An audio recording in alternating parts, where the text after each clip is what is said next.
স্বাভাবিকভাবে প্রশ্ন আসছে, বিএনপিকে আওয়ামী লীগের সাথে গোপনে আতাত করে বাংলাদেশকে আবারও প্রতিবেশী রাষ্ট্রের করদ রাজ্যে পরিণত করার কোন চক্রান্ত করছেন কিনা। আসসালামু আলাইকুম ওয়া রাহমাতুল্লাহ। আজকের এই ঐতিহাসিক দিনে আমরা জুলাইয়ের শহীদ এবং জুলাই যোদ্ধা যারা আহত হয়েছিলেন, পঙ্গুত্ব বরণ করেছিলেন, তাদেরকে শ্রদ্ধার সাথে স্মরণ করছি।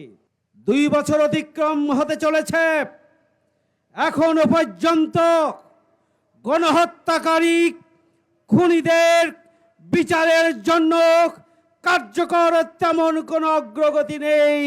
এটি হচ্ছে সবচেয়ে গুরুত্বপূর্ণ বিষয়।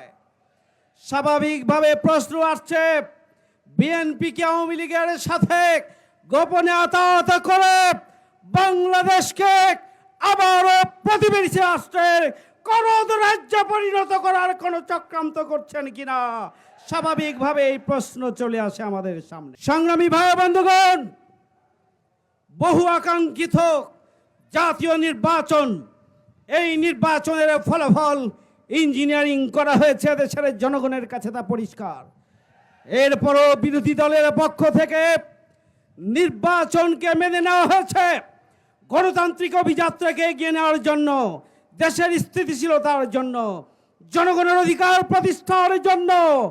আর রাজনৈতিক দলগুলোর যে কমিটমেন্ট ছিল সেটি বাস্তবায়নের মাধ্যমে জুলাইয়ের গণভোটের গণরায় বাস্তবায়ন করে বাংলাদেশকে দুর্নীতি, সন্ত্রাস, চাঁদাবাজ, টেন্ডারবাজ মুক্ত মানবিক বসবাসযোগ্য এক নিরাপদ বাংলাদেশে পরিণত করার জন্যই বিরোধী দল সংসদে অংশগ্রহণ করেছিল।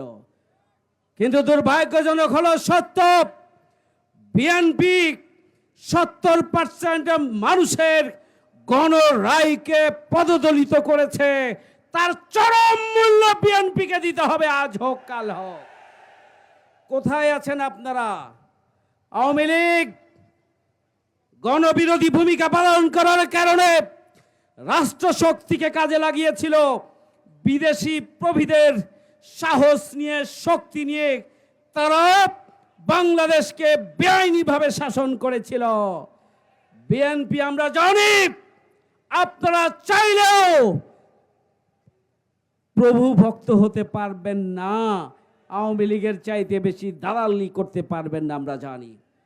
সুতরাং অবিলম্বে গণভোটের গণরায় বাস্তবায়ন করতে হবে, অবিলম্বে রাষ্ট্র সংস্কার, সংবিধান সংস্কার করতে হবে, গণহত্যাকারী খুনিদের বিচার নিশ্চিত করতে হবে, জুলাই যোদ্ধাদের অর্থনৈতিক এবং নিরাপত্তাগত দিক থেকে সুরক্ষা দিতে হবে, জুলাই যোদ্ধা এবং শহীদ পরিবারকে রাষ্ট্রীয় উপাধিতে ভূষিত করতে হবে এবং বসবাসযোগ্য নিরাপদ বাংলাদেশ প্রতিষ্ঠার জন্য গণভোটের গণরায় বাস্তবায়ন করবেন।